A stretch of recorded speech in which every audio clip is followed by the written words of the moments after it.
Hello all beautiful souls.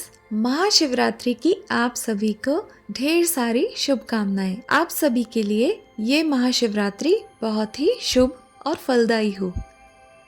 चलिए सब सुनते हैं एक साथ महाशिवरात्रि की ये व्रत कथा।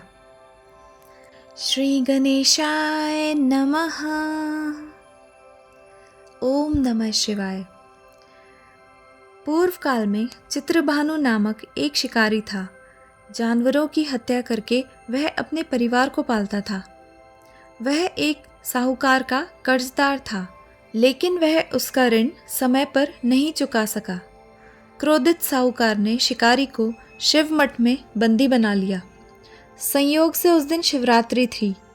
शिकारी ध्यानमग्न होकर शिव संबंधी धार्मिक बातें सुनता रहा। चतुर्दशी को उसने शिवरात्रि व्रत की कथा भी सुनी। शाम होते ही साहूकार ने उसे अपने पास बुलाया और ऋण चुकाने के विषय में बात की।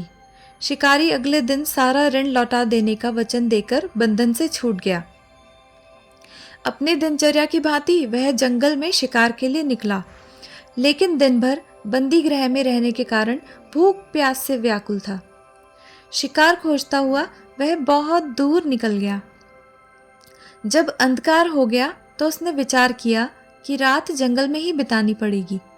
वह वन एक तालाब के किनारे एक बेल के पेड़ पर चढ़कर रात बीतने का इंतजार करने लगा।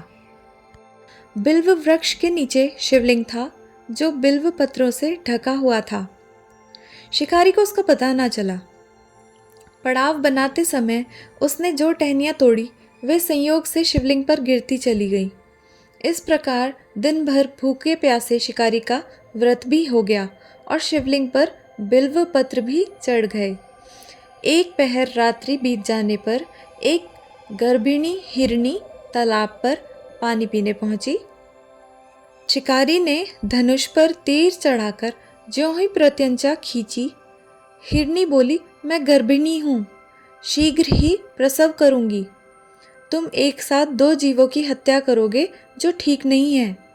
मैं बच्चे को जन्म देकर शीघ्र ही तुम्हारे समक्ष प्रस्तुत हो जाऊंगी, तब मुझे मार लेना। शिकारी ने प्रत्यंचा ढीली कर दी और हिरनी जंगली झाड़ियों में लुप्त हो गई। प्रत्यंचा चढ़ाने तथा ढीले करने के वक्त कुछ बिल्व पत्र अनायास ही टूटकर शिवलिंग पर गिर गए। इस प्रकार उससे अनजाने में ही प्रथम पहर का पूजन भी संपन्न हो गया। कुछ ही देर बाद एक और हिरनी उधर से निकली। शिकारी की प्रसन्नता का ठिकाना ना रहा। समीप आने पर उसने धनुष पर बाण चढ़ाया। तब उसे देख हिरनी ने विनम्रता पूर्वक निवेदन किया, हे शिकारी, मैं थोड़ी देर पहले ऋतु से निवृत्त हुई हूँ, कामातुर विरहिणी हूँ, अपने प्रिय की खोज में भटक रही हूँ। मैं अपने पति से मिलकर शीघ्र ही तुम्हारे पास आ जाऊंगी। शिकारी ने उसे भी जाने दिया। 2 बार शिकार को खोकर उसका माथा ठनक गया। वह चिंता में पड़ गया। रात्रि का आखिरी पहर बीत रहा था। इस बार भी धनुष से लगकर कुछ बेलपत्र शिवलिंग पर जा गिरे तथा दूसरे प्रहर का भी पूजन संपन्न हो गया। तभी एक अन्य हिरनी अपने बच्चों के साथ उधर से निकली। शिकारी के लिए यह स्वर्णिम अवसर था। उसने धनुष पर तीर चढ़ाने में देर नहीं लगाई।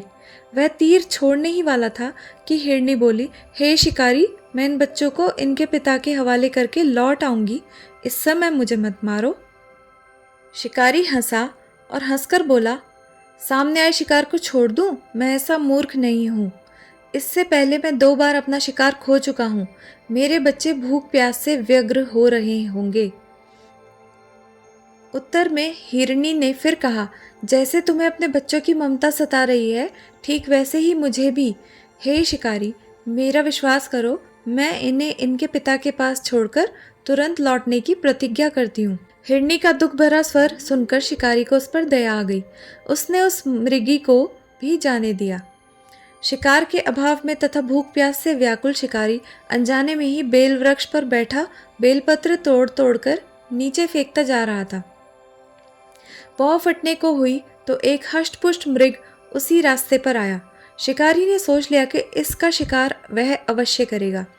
शिकारी की तनी प्रत्यंचा देखकर मृग विनीत स्वर में बोला, हे शिकारी, यदि तुमने मुझसे पूर्व आने वाली 3 मृगियों तथा छोटे छोटे बच्चों को मार डाला है तो मुझे भी मारने में विलंब न करो, ताकि मुझे उनके वियोग में एक क्षण भी दुख न सहना पड़े। मैं उन हिरनियों का पति हूँ। यदि तुमने उन्हें जीवन दान दिया है तो मुझे भी कुछ क्षण का जीवन देने की कृपा करो। मैं उनसे मिलकर तुम्हारे समक्ष उपस्थित हो जाऊंगा। मृग की बात सुनते ही शिकारी के सामने पूरी रात का घटना चक्र घूम गया। उसने सारी कथा मृग को सुना दी। तब मृग ने कहा, मेरी तीनों पत्नियां जिस प्रकार प्रतिज्ञाबद्ध होकर गई हैं, मेरी मृत्यु से अपने धर्म का पालन नहीं कर पाएंगी। अतः जैसे तुमने उन्हें विश्वास पात्र मानकर छोड़ा है, वैसे ही मुझे भी जाने दो। मैं उन सबके साथ तुम्हारे सामने शीघ्र ही उपस्थित होता हूँ। शिकारी ने उसे भी जाने दिया। इस प्रकार प्रातः हो आई। उपवास, रात्रि जागरण तथा शिवलिंग पर बेलपत्र चढ़ने से अनजाने में ही पर शिवरात्रि की पूजा पूर्ण हो गई। पर अनजाने में ही की गई पूजन का परिणाम उसे तत्काल मिला। शिकारी का हिंसक हृदय निर्मल हो गया, उसमें भगवत शक्ति का वास हो गया। थोड़ी ही देर बाद वह मृग सपरिवार शिकारी के समक्ष उपस्थित हो गया, ताकि वह उनका शिकार कर सके। किंतु जंगली पशुओं की ऐसी सत्यता, सात्विकता एवं सामूहिक प्रेम भावना देखकर शिकारी को बड़ी ग्लानि हुई। उसने मृग परिवार को जीवन दान दे दिया। अनजाने में शिवरात्रि के व्रत का पालन करने पर भी शिकारी को मोक्ष की प्राप्ति हुई। जब मृत्यु काल में यमदूत उसके जीव को ले जाने आए तो शिवगणों ने उन्हें वापस भेज दिया तथा शिकारी को शिवलोक ले गए। शिवजी की कृपा से ही अपने इस जन्म में राजा चित्रभानु अपने पिछले जन्म को याद रख पाए तथा महाशिवरात्रि के महत्व को जानकर उसका अगले जन्म में भी पालन कर पाए। शिव कथा का यह है संदेश। शिकारी की कथा अनुसार महादेव तो अनजाने में किए गए व्रत का भी फल दे देते हैं, पर वास्तव में महादेव शिकारी की दया भाव से प्रसन्न हुए। अपने परिवार के कष्ट का ध्यान होते हुए भी शिकारी ने मृग परिवार को जाने दिया। यह करुणा ही वस्तुतः उस शिकारी को उन पंडित एवं पुजारियों से उत्कृष्ट बना देती है, जो कि सिर्फ रात्रि जागरण, उपवास एवं दूध, दही, बेलपत्र आदि द्वारा शिव को प्रसन्न कर लेना चाहते हैं। इस कथा में सबसे महत्वपूर्ण बात यह है कि इस कथा में अनजाने में हुए पूजन पर विशेष बल दिया गया है। इसका अर्थ यह नहीं है कि शिव किसी भी प्रकार के किए गए पूजन को स्वीकार कर लेते हैं अथवा भोलेनाथ जाने या अनजाने में हुए पूजन में भेद नहीं कर सकते हैं। वास्तव में वह शिकारी शिव पूजन नहीं कर रहा था। इसका अर्थ यह भी हुआ कि वह किसी तरह के किसी फल की कामना भी नहीं कर रहा था। उसने मृग परिवार को समय एवं जीवन दान दिया, जो कि शिव पूजन के ही समान है। शिव का अर्थ ही कल्याण होता है।